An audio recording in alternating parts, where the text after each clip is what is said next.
ఎక్కడెక్కడో తిరగవలసిన నన్ను తండ్రి, ఎక్కడో కంట కుప్పలను తిరగవలసిన నన్ను ప్రభువారం ఎన్నుకున్నాను.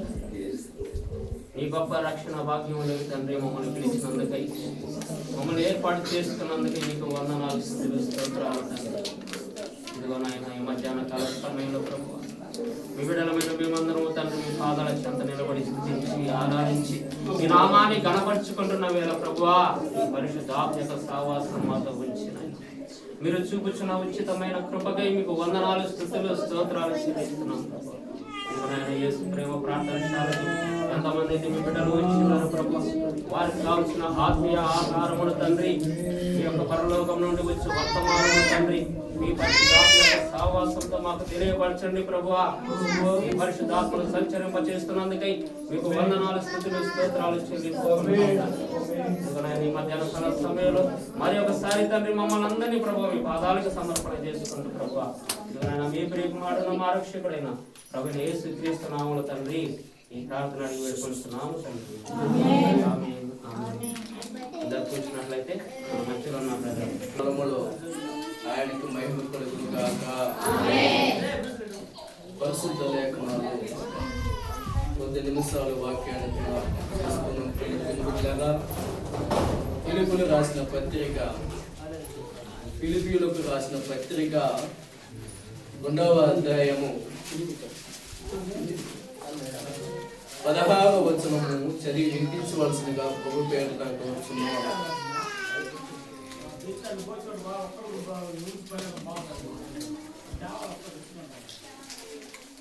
బయట ఎవరు మాట్లాడవద్దు. ఆయన వాక్య సమయంలోకి మనం వచ్చి ఉన్నాము కనుక దయచేసి ఎవరు అల్లరి చేయవద్దు. అల్లరికర్తకి దేవుడు ఆయనకి కాదు. నిశ్శబ్దంగా ఆయన ఫిలిప్పీయులకు రాసిన పత్రిక 2వ అధ్యాయము 16వ వచనము చదువుకుందాము. ఎవరైనా ప్రేమతో చదివి వినిపించవలసినగా కోరుచున్నాం. కొంచెం గట్టిగా. అట్టి జనము మధ్యను మీరు జీవవాక్యమును చేత పట్టుకొని లోకమందు జ్యోతుల వలె కనబడుచున్నారు. అందువలన నేను వ్యర్థంగా పరిగెత్తలేదనియు నేను పడిన కష్టము నిష్ప్రయోజనము కాలేదనియు క్రీస్తు దినమున నాకు అతిశయము కలుగును. దేవునికి మహిమ కలుగును గాక. దేవునికి స్తోత్రములు కలుగును గాక. ఈ లేఖనాలు చెప్పబడిన మాట మీరు జ్ఞాపకం చేసుకోండి ప్రియమైన దేవుని బిడ్డలారా. ఏమని మాట్లాడుతున్నాడు? అటు జనము మధ్యను మీరు జీవవాక్యమును ఏదంట జీవవాక్యమును చేత పట్టుకొని చదవండి. లోకమందు జ్యోతుల వలె కనబడుచున్నారు. దేవునికి స్తోత్రములు కలుగును గాక. ఎలా కనబడాలంట? జ్యోతుల వలె అంటే వెలుగు వలె కనబడాలి. తర్వాత అందువలన నేను వ్యర్థముగా పరిగెత్తలేదనియు నేను పడిన కష్టము నిష్ప్రయోజనము కాలేదనియు క్రీస్తు దినము వచ్చే వరకు అతిశయం కారణముగా కలుగును. దేవునికి మహిమ కలుగును గాక. ఈ రోజున జీవవాక్యము నీ హృదయములో రాసి పెట్టుకున్నావా?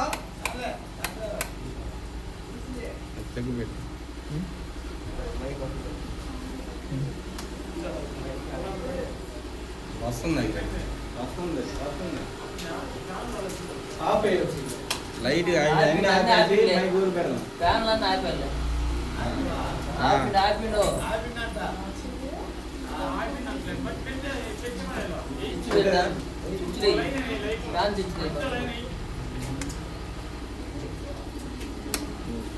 అన్ని ఆపేసి దీని వరకే వేసిన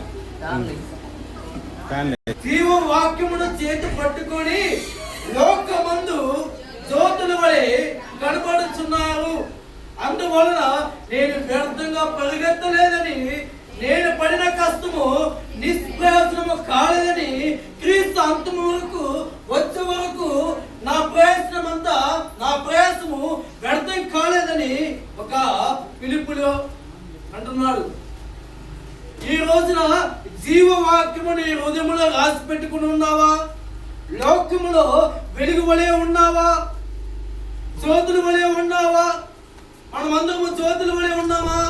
వెలుగు వలె ఉన్నామా? ఒక్కసారి మనం జ్ఞాపకం చేసుకోవాలి ప్రియమైన దేవుని బిడ్డలారా.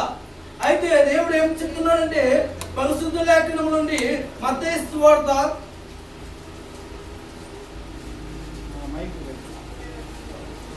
వస్తుంది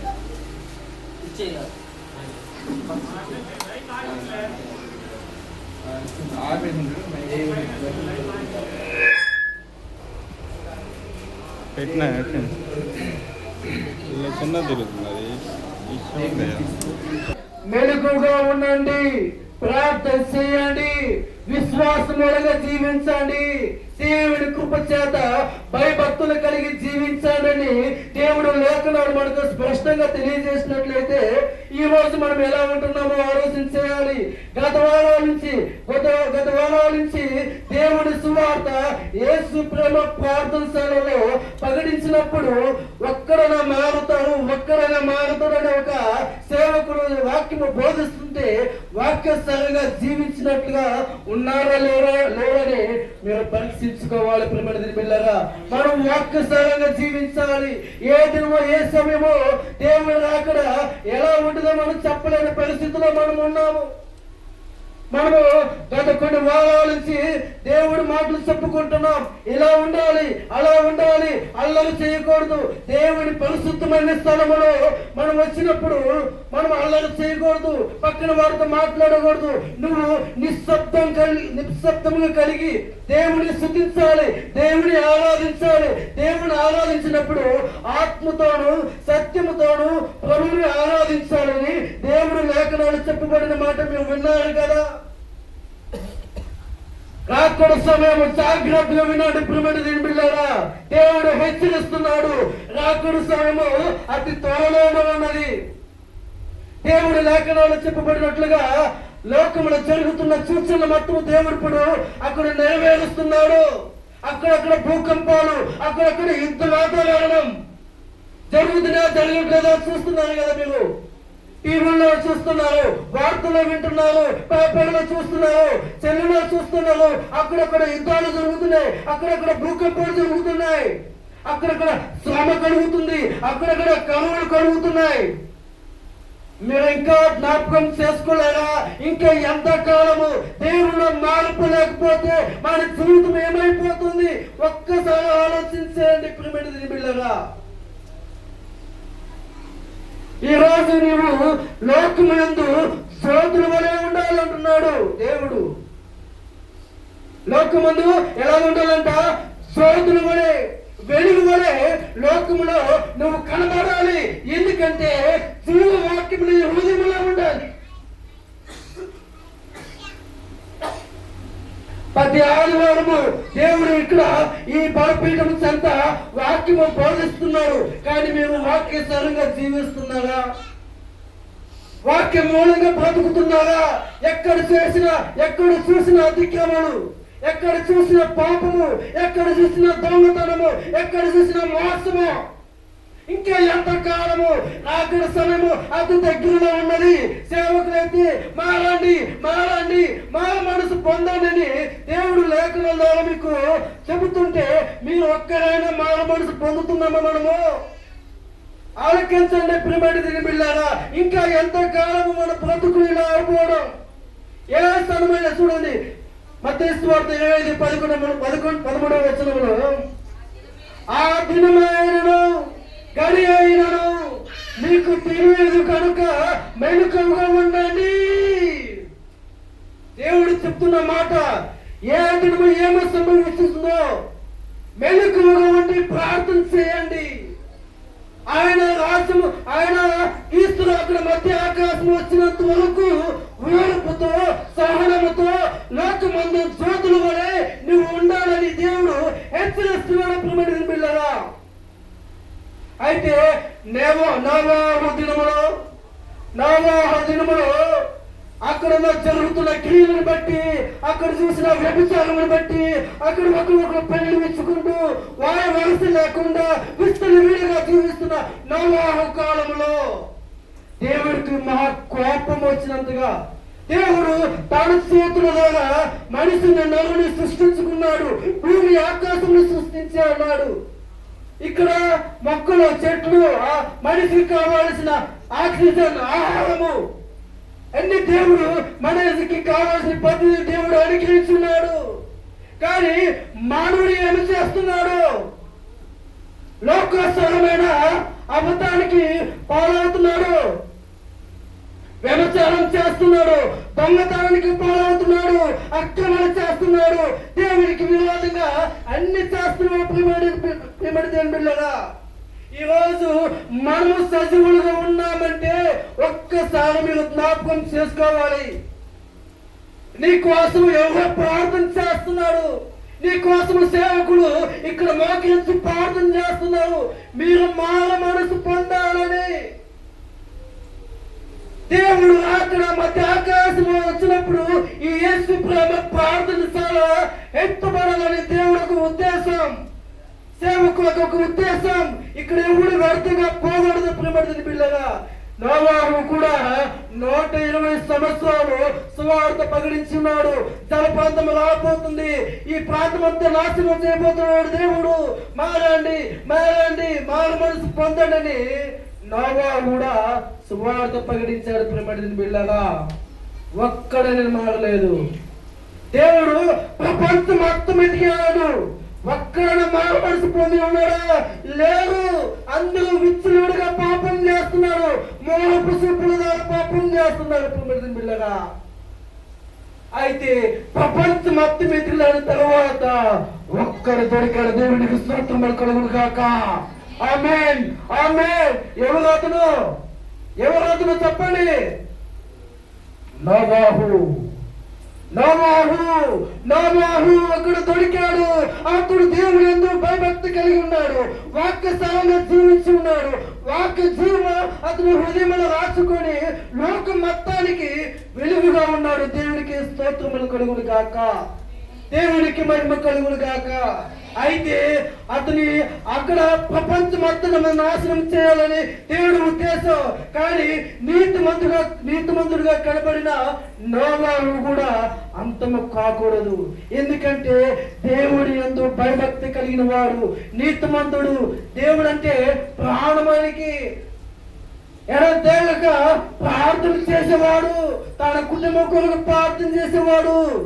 అయితే ఆ దినమున, ఆ శ్రమలో, ఆ బాధల్లో దేవుడు ఆ కుటుంబాన్ని రక్షించాడు. దేవుడికి స్తోత్రములు కలుగును గాక. రేపు అక్కడ సమయంలో కూడా నీ కుటుంబం ఎత్తపడాలంటే ఈ క్షణం నువ్వు మారు మనసు పొందాలి. ఈ క్షణంలో కూడా నువ్వు మారు మనసు పొందాలి. నీ కుటుంబం దీవింపబడాలి, నీ కుటుంబం ఆశీర్వదించబడాలి. దేవుడి సన్నిధిలో నువ్వు లోక మొత్తానికి వెలుగుగా ఉండాలని దేవుడి లేఖనాలు చెప్పబడుతుంది. దేవునికి స్తోత్రములు కలుగును గాక. నోవాహు 120 సంవత్సరాల సువార్త ప్రకటించి ఒక్కడన్నా మారుతాడని చూశాడు, ఒక్కడు కూడా మారలేదు. మారండయ్యా అని చెప్పి బతములాడిండు. ఎందుకంటే దేవుడి ఉగ్రతకి బానుసుడైనడు వాడు అగ్నితో కాల్చివేయబడతాడు. ప్రియమైన అయితే 40 రాత్రులు 40 పగులు వర్షం కురిపించున్నాడు. ప్రపంచం మొత్తం మునిగిపోయింది, జనం మొత్తం మునిగిపోయారు, ఒక్కడు మిగిలిన కూడా చచ్చిపోయారు. దేవుడు రాకడ, దేవుడికి ఉగ్రత చాలా, ఆయన రోషం కలిగిన దేవుడు. ప్రియమైన మనం ఇంకా సజీవులుగా ఉన్నామంటే, మనం ఇంకా బ్రతికున్నామంటే దేవుని యొక్క ప్రణాళిక ఏదో ఉన్నది. ఏంది? ఈ లోకం మీద నువ్వేదో సాధించాలనుకుంటున్నావు, దేవుడిని మీద ఏదో ప్రేమ చూపిస్తున్నాడు, దేవుడిని మీద ఏదో శక్తి చూపిస్తున్నాడు. ఇక్కడ నీ బిడ్డ మీకోసం దేవుడి సేవకులు ఏర్పాటు చేసుకొని ఒక్కడన మారుతాడమో నీకు ఒక ఆ శిలువలో బలమైన దేవుడు ఆ రక్తంతో సిలించబడిన ప్రతి ఒక్క పాపాన్ని రక్షించబడాలని ఆయన వేదన పడుతున్నాడు. ఏమి ఆయన మరణాన్ని జయించలేదా? లాజరు చనిపోయిన వాడు లేవనెత్తలేదా? కుంటివాడు నడవలేదా? గుడ్డివాడు చూపు పొందలేదా? మూడువాడు మాట్లాడలేదా? ఇన్ని చేసిన అద్భుతంగా చేసిన దేవుడు ప్రపంచాన్ని నాశనం చేయాలని ఆయన ఉద్దేశం కాదు. చేయాలనుకుంటే ఒక్క క్షణము ఆయన ఫస్ట్ టైంలో వచ్చినప్పుడే ప్రపంచాన్ని నాశనం చేయగలడు. ఎందుకంటే నువ్వంటే ప్రేమ, నువ్వంటే దేవునికి ఎంతో ప్రేమ, ఆప్యాయత. ఎందుకంటే తన చేతులతో నిన్ను ఒక నిర్మాణం చేసుకొని మన నిర్మాణం అంతా మానవ శరీరం అంతా ఆశ్చర్యకరంగా ఉండదంట. ఎందుకంటే మనిషికి మెదడు ఎక్కడ, హృదయం ఎక్కడ, ఈ నరాలు ఎక్కడ, మనిషికి 206 ఎముకలు ఎక్కడ, ఎంత ఆశ్చర్యంగా ఉంటుంది ప్రియమైన బిడ్డలారా. మన దేవుడు అంత గొప్పవాడు. దేవునికి మహిమ కలుగును గాక, దేవునికి స్తోత్రములు కలుగును గాక. గట్టిగా చెప్పండి, చప్పట్లు కొట్టండి. దేవుని కుటుంబం ఇంకా బతుకు ఉన్నాం. దేవునికి స్తోత్రములు కలుగును గాక. అయితే నోవాహు దినములో అనేక మంది మృతి పొంది ఉన్నారు. నోవాహు మాత్రమే వాళ్ళ కుటుంబాన్ని దేవుడు కాపాడు ఉన్నాడు. ఈ రోజున దేవుడు సెలవిస్తున్నాడు. ఈ రోజు నీ కుటుంబం బాగుపడాలన్నా, నీ కుటుంబం సంతోషం ఉండాలన్నా, నీ కుటుంబము దేవుని వెత్తబడాలన్నా దేవునికి ఉద్దేశం ఏంటంటే నువ్వు మారు మనసు పొందాలి. ఇంకా ఎంత కాలము దేవుడు చెప్తున్నాడు. ఏ క్షణము ఏం వస్తాడో తెలియదు. దొంగలు వస్తానంటున్నాడు, అర్ధరాత్రి వరే వస్తానంటున్నాడు. జాగ్రత్తగా, ఏ సమయం వస్తున్నాడో తెలియదు. దేవుడు రాయబడలు అక్కడ సమయము, దేవుడు సమయం అక్కడ రాయబడలేదు. పిల్లలు బిళ్ళగా ఏ క్షణం వస్తాడో తెలియదు. అప్పుడు అక్కడ సమయంలో ఎంత దారుణమైన పరిస్థితి ఎదురు కావాల్సిందో చూద్దాము. మత్తయి సువార్త 24వ అధ్యాయము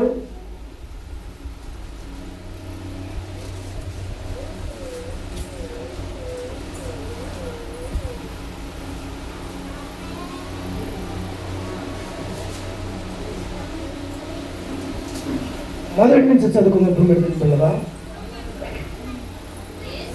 యేసు దేవాలయము నుండి బయలుదేరి వెళ్ళుచుండగా ఆయన శిశువులు ఆ దేవాలయపు కట్టడములను ఆయనకు చూపించి వచ్చి, అందుకు ఆయన, మీరు ఇవన్నీ చూస్తున్నారు కదా, రాతి మీద రాయి ఒక్కటైనను ఇక్కడ నిలుచకుండా పడగొయ్యబడునని మీతో నిశ్చయముగా చెప్పుచున్నాను.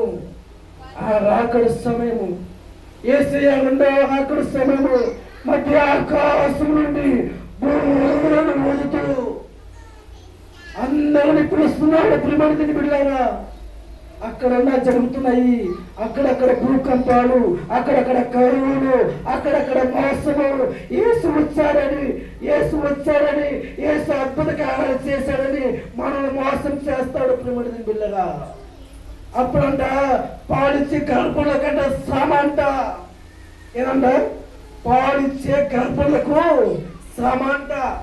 అక్కడ శ్రమము ఎంత బాధకరమైన విషయము, ఎంతో వేదనకరమైన విషయము జ్ఞాపకం చేసుకోవాలి. ప్రియమైన బిడ్డలారా, అలాంటి వాటిని దేవుడు మనం ఏ రోజున వాక్య స్థలంగా ఉన్నట్లయితే ఆ రోజున ఖచ్చితంగా మనం ఎత్తుపడతాం.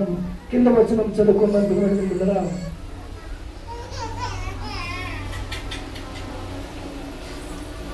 నాలుగవ వచనం చదువుకుందాం. యేసు వారి మీట్లను ఎవరును మిమ్మల్ని మోసపరుచకుండా చూసుకుని, అనేకులు నా పేరట వచ్చి నేనే క్రీస్తునని చెప్పి పలువురిని మోసపరుచుదురు. మరియు మీరు యుద్ధమును కూర్చును, ఇంత సమాచారములను కూర్చును వినుకోవడం వింటున్నారా వినలేదా? యుద్ధం గురించి వింటున్నారా వినలేదా? మీరు టీవీలో చూస్తున్నారు చూడలేదా? అక్కడక్కడ యుద్ధాలు జరుగుతున్నాయి. మొన్నటిదాకా ఇండియా పాకిస్తాన్ యుద్ధాలు జరిగినాయి, రష్యా ఉక్రెయిన్ యుద్ధాలు జరుగుతున్నాయి. చదవని తర్వాత మీరు కలవరపడకుండా చూసుకున్నది. ఇవి జరగవలసినవి కానీ అంతం వెంటనే రాదు. జనము మీదకి జనము, రాజ్యం మీదకి రాజ్యములు నేర్చును. అక్కడక్కడ కరువులను, భూకంపములను, కరువులు ఇవన్నీ వేదనలకు ప్రారంభం. అప్పుడు జనులు మిమ్మను శ్రమల పాలు చేసి చంపుదురు. మీరు నా నిమిత్తము సకల జన్మల చేత వేసింపబడుతున్నారు. చాలమ్మా. అలాగనే 19 వచ్చిన చదవమ్మా. అయ్యో ఆ దినములో గర్భిణులకు పాలించు వారికి శ్రమ, అప్పుడు మహాశ్రమ కలుగును. వినండి, వాక్యం వినండి. అక్కడ సమయం అంత దారుణంగా ఉంటుంది. వినండి, చదవమ్మా. కనుక మీరు పారిపోవట చలకాలం అందమైనను విశ్రాంతి దినమందమైనను సమయింపకూడవలనని ప్రార్థించండి. చదవండి. లోక ఆరంభము నుండి చూడండి ఇప్పటి వరకును అంత శ్రమ కలగలేదు, ఇంకా ఎప్పుడు కలగపోదు కూడా. ఆ దినములు తక్కువ చేయబడకపోయినాడలా మీ శరీరము తప్పించకూడదు. చాలా మా కింద 29 వచ్చిన చదవమ్మా. ఆ దినములు శ్రమ ముగిసిన వెంటనే చీకటి సూర్యుని కమ్మను, చంద్రుడు కాంతినీయుడు, ఆకాశ నక్షత్రముల రాలుడు, ఆకాశమందుల శక్తులు కదిలింపబడును. అప్పుడు మనిషి కుమారుడు చూచిన ఆకాశమందు కనబడును. అప్పుడు మనిషి కుమారుడు ప్రభావముతోను మహామహిమతోను ఆకాశ మహిమరుడై వచ్చడ చూసి భూమి మీద సకల గోత్రముల వారు వంద కొట్టుకుందురు. ఈ రోజు వాక్యం వింటున్నావు, నువ్వు విన్నవాడు ధన్యుడు. వాక్యస్థానాన్ని జీవించిన వాడు ధన్యుడు. ఎవరైనా వాక్యం వినకుండా ఇతరులతో మాట్లాడుతూ వాక్యాన్ని స్వీకరించినట్లయితే అయ్యో అక్కడ వారికి ఆ సమయంలో రమ్మ కొట్టుకుడుచు యేసయ్య చూస్తాడు. ఆ రోజు రవి పాస్టర్ గారు చెప్పాడు వాక్యము, అజయ్ గారు చెప్పాడు వాక్యము, ఇంకా అనేక మంది స్వార్థకులు చెప్పే వాక్యము మేము వినలేదే ఆ రోజు చెప్పినప్పుడు మారలేదే అనుకున్నప్పుడు ఆ రోజున యేసయ్య వచ్చినప్పుడు నువ్వు తెలుసుకుంటావు. ప్రియమైన బిడ్డగా మనందరం తెలుసుకుంటాం. మార మనసు పొందాలని ప్రియమైన బిడ్డగా ఎందుకు దేవుడు బతుకులాడుకుంటున్నాడంటే మిమ్మల్ని ఒక ఉన్నతమైన స్థాయి నిలబెట్టడానికి, ఆయన సర్వోన్నతమైన స్థలంలో మిమ్మల్ని అక్కడ తీసుకెళ్ళాలనే దేవుని ఉద్దేశం. కింద వాటికి ప్రయాసపడవద్దు, ఆకలిగా ప్రయాసపడవద్దు, పైన వాటికి ప్రయాసపడాలని దేవుడు లేఖనాలు చెప్పబడిన మాట మీరు విన్నారు కదా. పైన ఉన్న వాటికి దేని ప్రయాసపడమన్నాడు? వాక్యం నేర్చుకో, విశ్వాసములను జీవించు, దేవుని ఎంత భయభక్తి కలిగి జీవించు, దేవుని మాట వీరుకో. ఇది దేవుని యొక్క ఉద్దేశం. కాబట్టి ఇంకా నోవాహ కాలంలో జరిగినది వర్షం వచ్చి మొత్తం కొట్టుకుపోయింది. కానీ యేసుక్రీస్తు రాకడ సమయంలో మాత్రము అక్కడొక భూకంపాలు కలుగును, రాజ్యం మీద రాజ్యం లేచును. సూర్యుడు పగపగ మండుతున్న సూర్యుడు కూడా 40వ రోజు, చంద్రుడు 40వ రోజు. పాలించే గర్భస్థులకు శ్రమ అంటున్నాడు దేవుడు. ఆ రాకడ సంఘం పయనించి ఆకాశం నుంచి అగ్ని వర్షం కురిపిస్తాడు. ప్రియమైన బిడ్డలారా, చర్మము కాలిపోతుంది, మాడి మసైపోద్ది. నువ్వు గర్వంతో ఉండుతున్నా, మనం గర్వంతో ఉన్నా, మనకని మించిన వాడు లేడని నువ్వు అనుకున్నా కూడా ఆ సమయమున మనిషి పూర్తి అవ్వాల్సిందే. అందుకే దేవుడు చెప్తున్నాడు పిలుపులు రాసిన పత్రికలో, చూడండి పిలుపులు రాసిన పత్రిక 2వ అధ్యాయము 16వ వచనము. అటు వారు మనం ఉండకూడదు. దేవుడి లేఖనాల్లో చెప్పబడినట్టు మీరు విన్నారు కదా, రాకడ సమయంలో మనం ఎలా ఉండాలో ఇప్పుడు దేవుడు లేఖనాలు ఆచరిస్తున్నారు. పిలుపులు రాసిన పత్రిక 2వ అధ్యాయము 16వ వచనము చదవండి.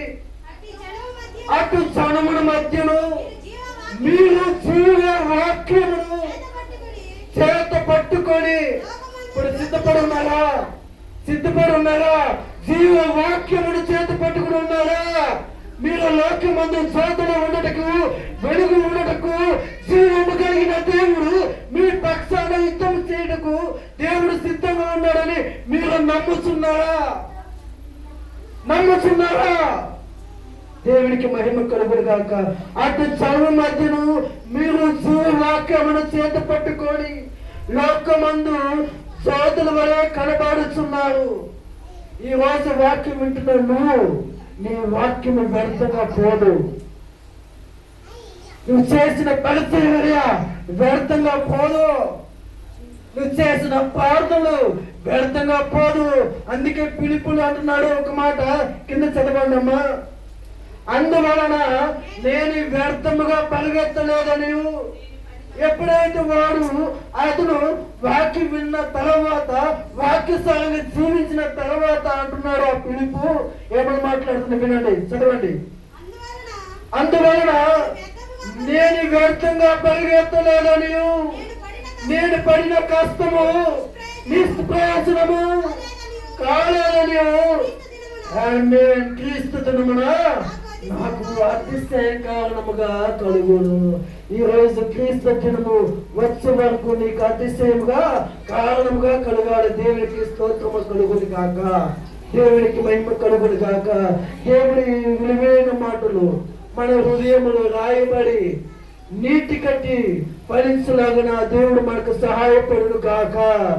ఆమేన్, ఆమేన్. దేవునికి స్తోత్రము కలుగును కాక. మన తండ్రి అయిన దేవుని యొక్క కృప చొప్పున మనందరం కూడా ఈరోజు సజీవులుగా ఉన్నామంటే ఎవరిచ్చిన కృప? యేసయ్య మనకిచ్చిన ఎటువంటి కృప?